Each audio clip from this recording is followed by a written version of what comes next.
Hello, folks. Thank you so much for logging in to look at this lecture of mine. My name is Ken Rodriguez. I'm the Chief of Orthopedic Surgery at Beth Israel Deaconess Medical Center. I've been a member of the Orthopedic Trauma Service for many, many years at my institution. We'll be talking today about distal femur non-unions. It's a topic that has fascinated me for some time.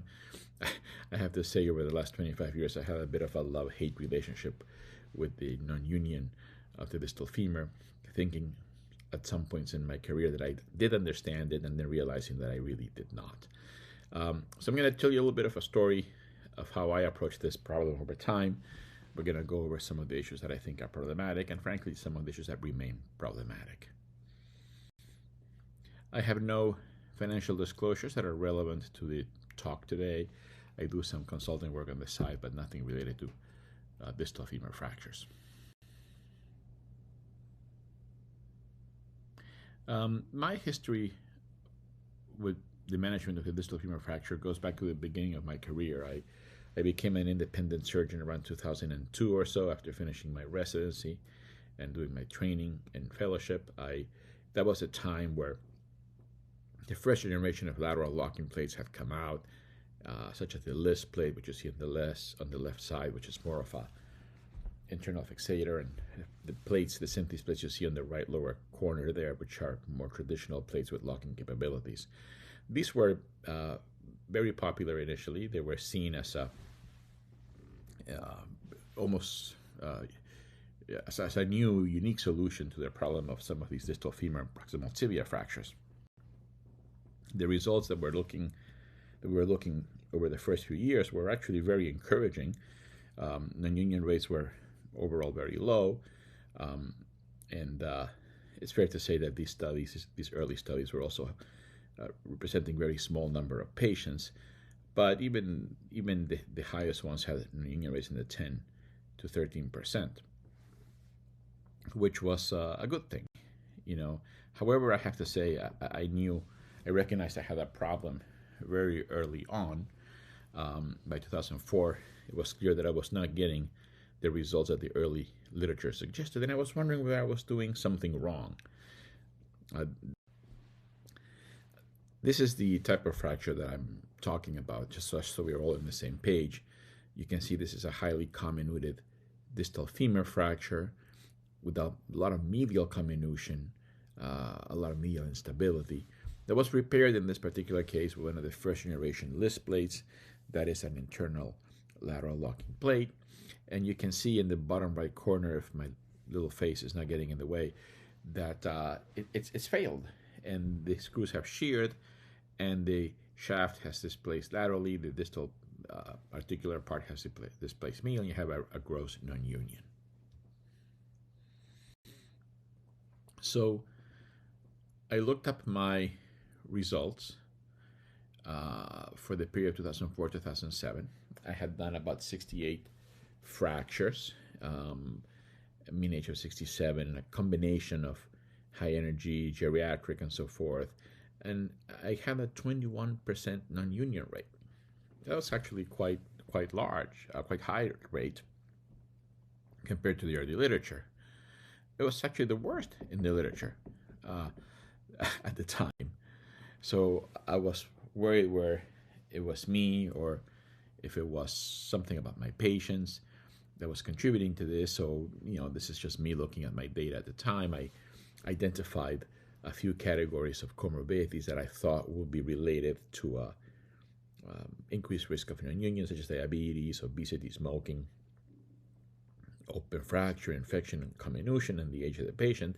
And it was very apparent that the more of these so-called predisposing fractures that you had, the more likely you would have a non-union than a healed outcome.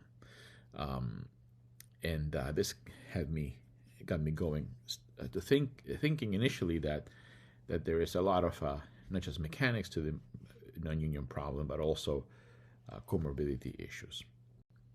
So I was wondering also if I was the only one noticing these higher failure rates of lateral lock plating. And I was not. By 2009, this big study by Rich et al. Came out. There was 305 cases done with lateral plating. and he reported a 9% non-union rate, but also an 8% hardware failure. So if you add them, you're really talking about a 17% non-union rate, a little bit more along the lines of what I was seeing. So at this point, you might be looking at me and saying, Dr. Rodriguez, you're showing us outdated literature. Why are you wasting our time? Why are you telling us about your old man problems from 20 years ago? Things must have surely improved by now. Sorry, guys, I'm not so sure. So the bad news is maybe some things have improved, but not many. Now, the things that have changed is there's a lot of work on this, a lot more interest. People are doing dual plating techniques. They're using nail and plate combos, internal struts. There's been a lot of better, or perhaps just more expensive technology that have come and gone. There's been, attempt at having a polymer plates, distal locking systems, and this and that. But there is more interest in the biomechanical and physiological issues. But I think the main problem with distal femur non-union remains, and that's that there's very little understanding of what the mechanics and biology of what's going on is. And let me give you a brief selection of just some articles I looked up a few hours before finalizing this lecture. They kind of illustrate that a lot of these questions are still good questions and with not very certain answers. I selected a few papers just from 2025 alone, over hundreds of papers that have been published trying to understand distal femoral non-union issues. And you tell me if it seems we have advanced or not. This exercise will also illustrate some of the reasons why perhaps we can't resolve this problem thinking the way we are about this problem.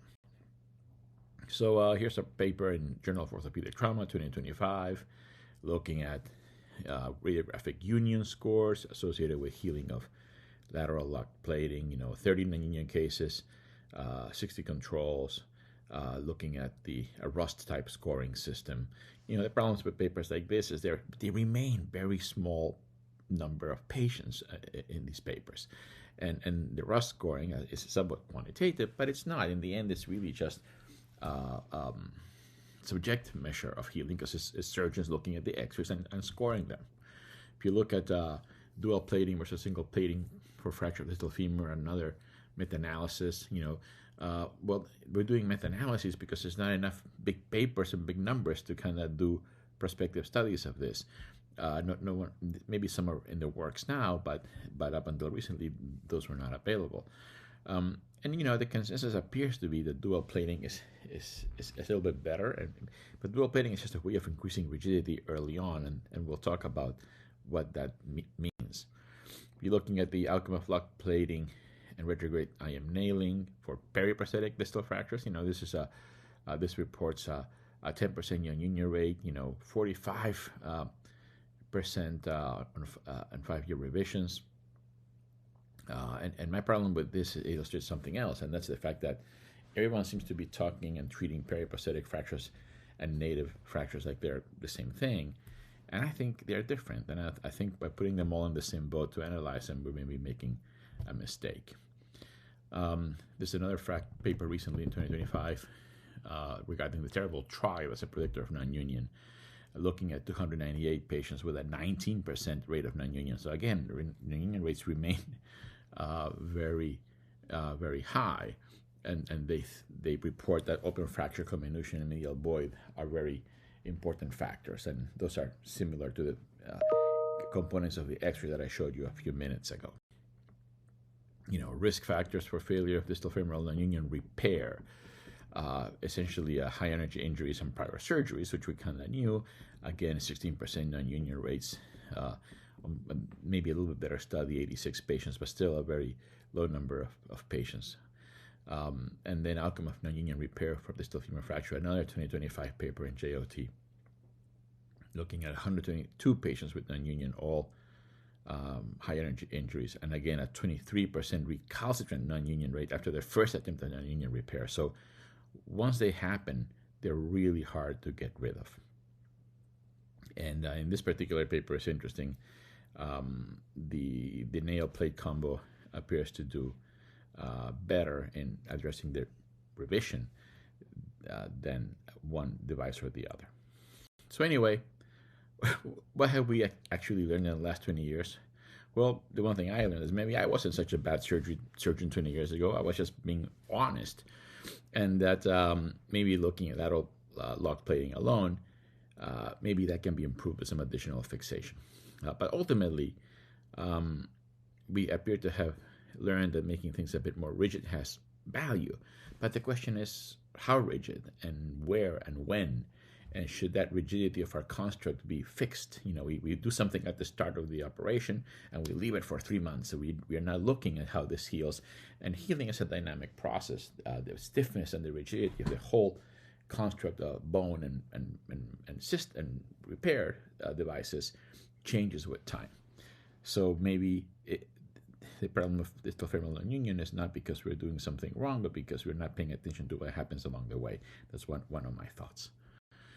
So, issues that I have with the way we have been studying non-unions. Small numbers in most studies, no universal definition of what constitutes a non-union, a relatively subjective measure of what is a non-union when you start looking at x-rays, poor understanding of the rigidity and stiffness and how it interacts with healing, poor understanding of how the biology interacts with healing and constructs, poor recognition that healing is actually a dynamic process, maybe doing something at the start and then seeing how it works out, misses the opportunity to intervene in between.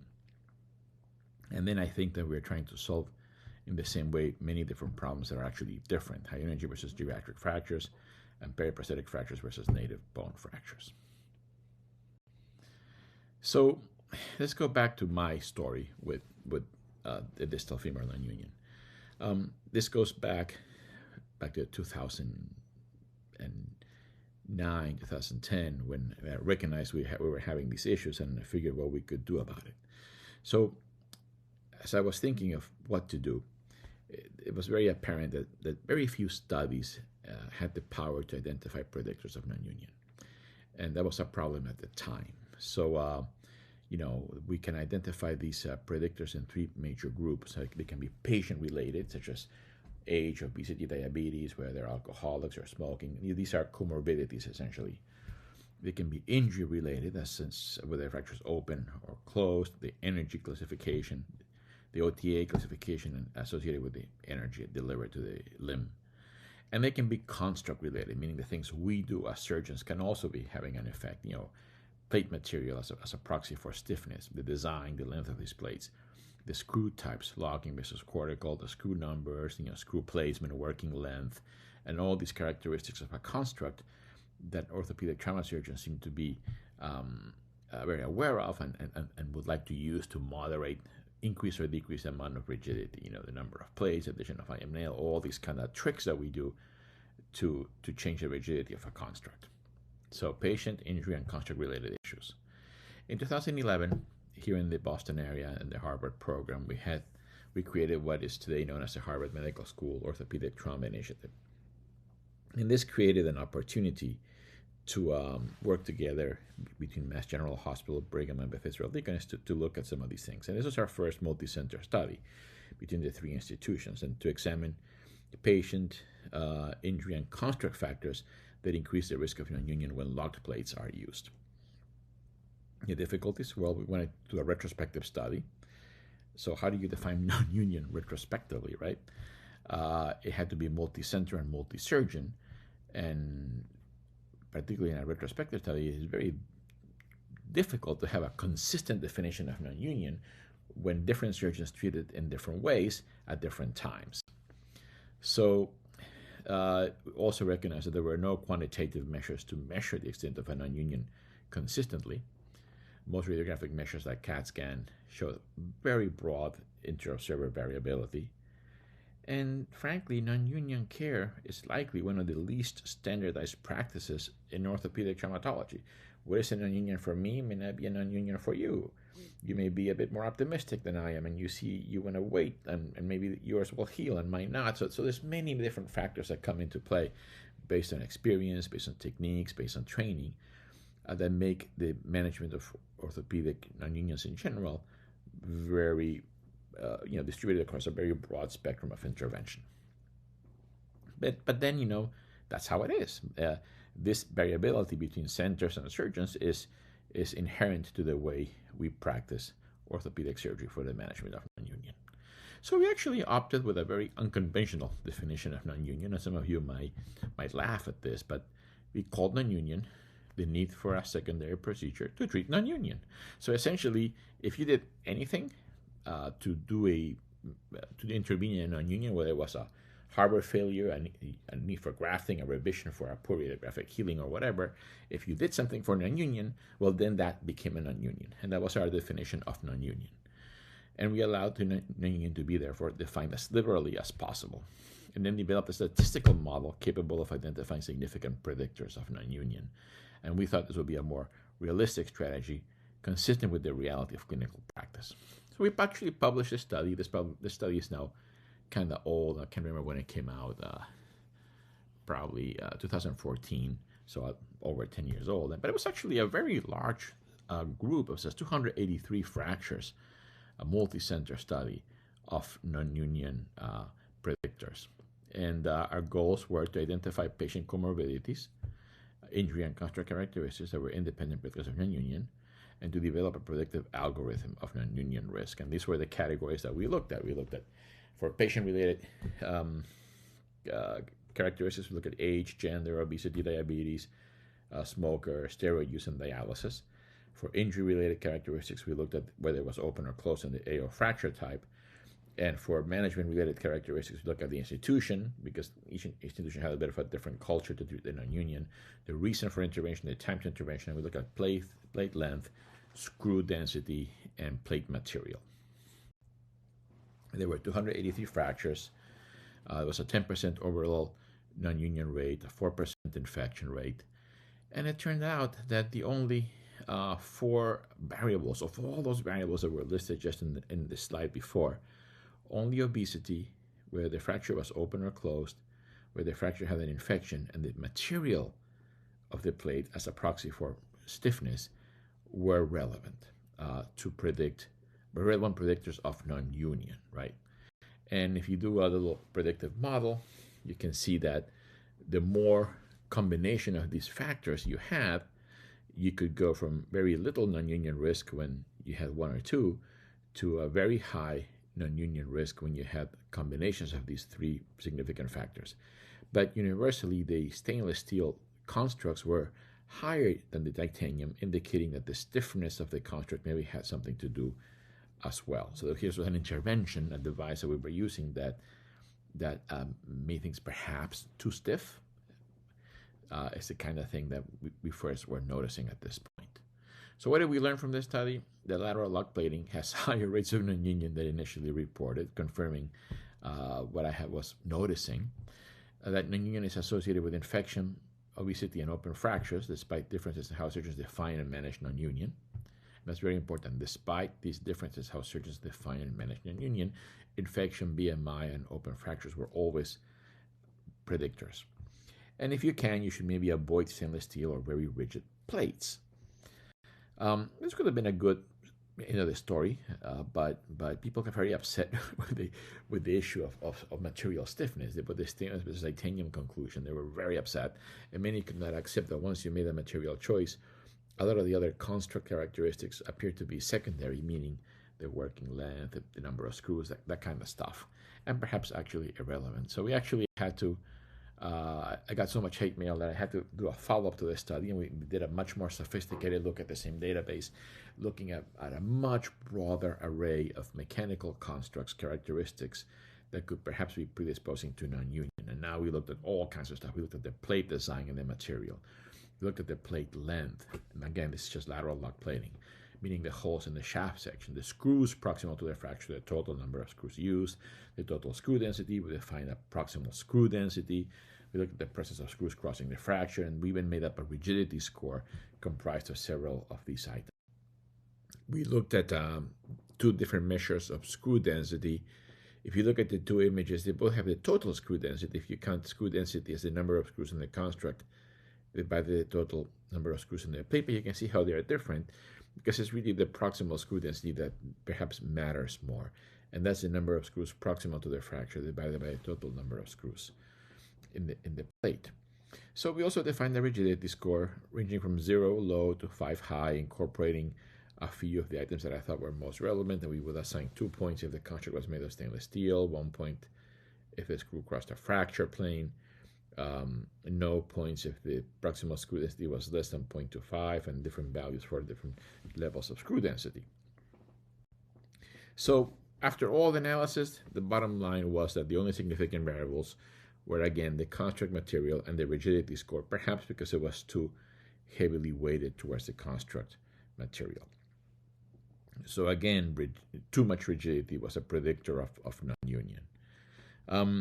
We also noticed that while most non-unions occurred in the lower scoring constructs, as you increased in the number, went up in the score, a higher percentage of constructs in the middle to high range had in the lower scores also resulted in non-union. So there was clearly a relationship between rigidity and non-union. So what did we learn from this one? Well, construct material design still seems to be more relevant to the risk of non-union than other mechanical variables as tested, and we should only be comparing the effects of other construct variables, perhaps within a construct of a similar material. Rigidity score was found to be a useful tool for some of the most commonly associated variables. This could also have been a nice moment to stop the story, but people got even more upset over this.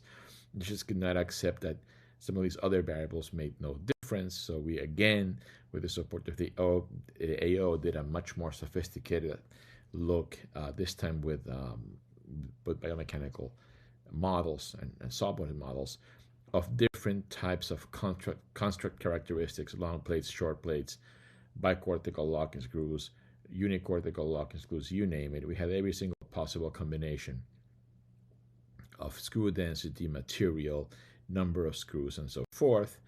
And when we looked at this within a particular construct, it was within a construct that was titanium, which was a little bit less rigid. Some of these screw items were significant, meaning that locking versus non-locking made sense.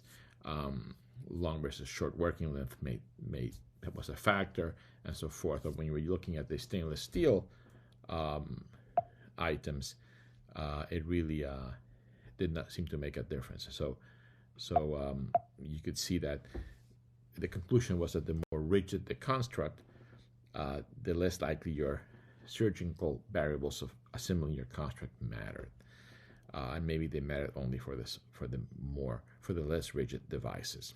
Stainless was still too rigid for screw placement.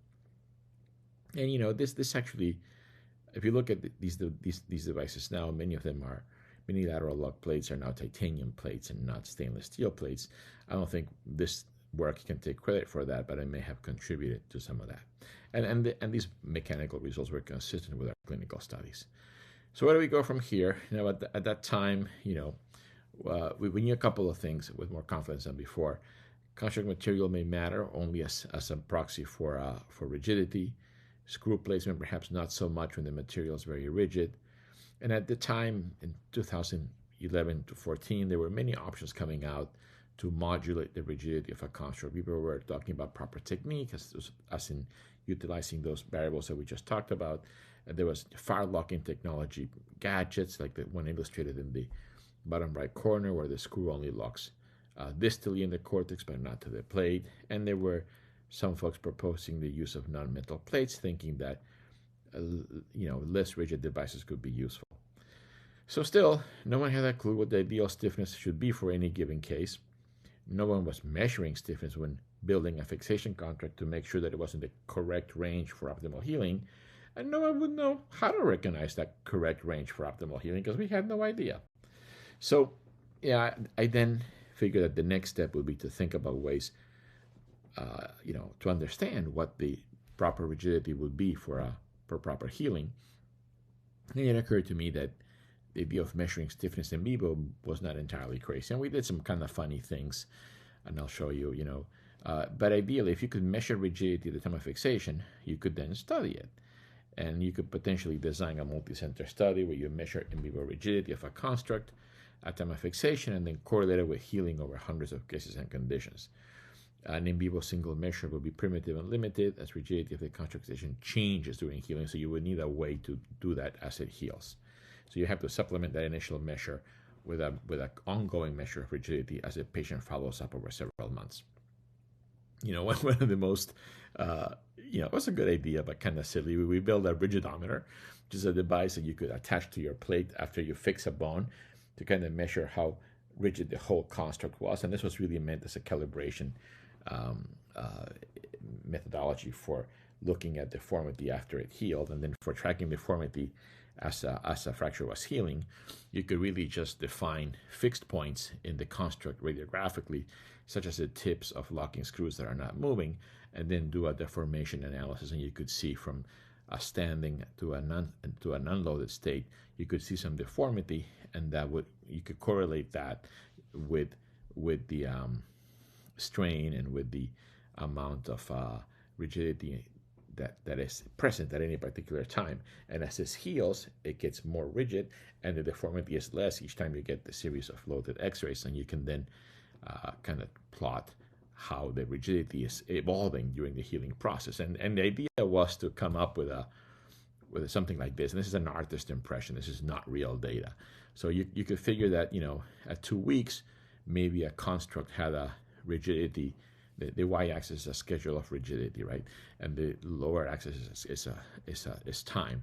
And you can see how as time goes by, there's less motion in these markers, and so there's more rigidity, right? And at some point, it kind of heals, and that's healed. You could also envision perhaps a construct that has more motion than this one, and maybe that one gets a non-union. You can envision a construct which is perhaps too rigid and has late healing, or something like this. We don't know because no one has done this study.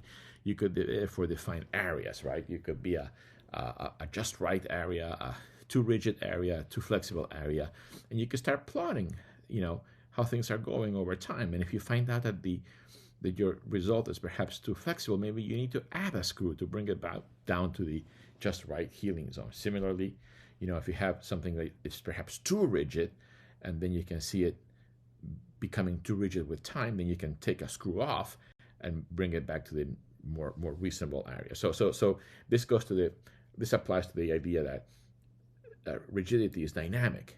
As you heal, it gets more rigid. So it's not the same. So making something very rigid at the start and thinking that's a solution for how it's going to heal may be a good starting point, but you have no idea how it's going to evolve over time. So the take-home points that I would just like to express is we initially thought stainless steel might just be really too rigid. Stainless steel is a proxy for stiffness. So super stiff constructs may have issues as well.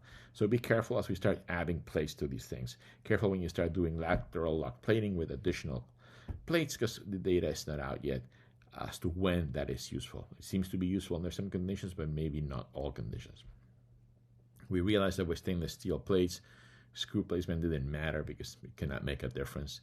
Titanium constructs, which were less rigid, may be more amenable to modulation by screw placement techniques. And the major issue is that we should not continue to just keep guessing what is stiff and what is not. Maybe perhaps it's time to start thinking about how you could be serious and quantifying stiffness during a healing process in order to get the data you need to have to understand when to intervene and not as you heal. So that's the lecture. I hope it's a little bit of the history of my thinking of distal femur non-union and how it evolved over time. I hope you find it useful, and I appreciate your time paying attention to this.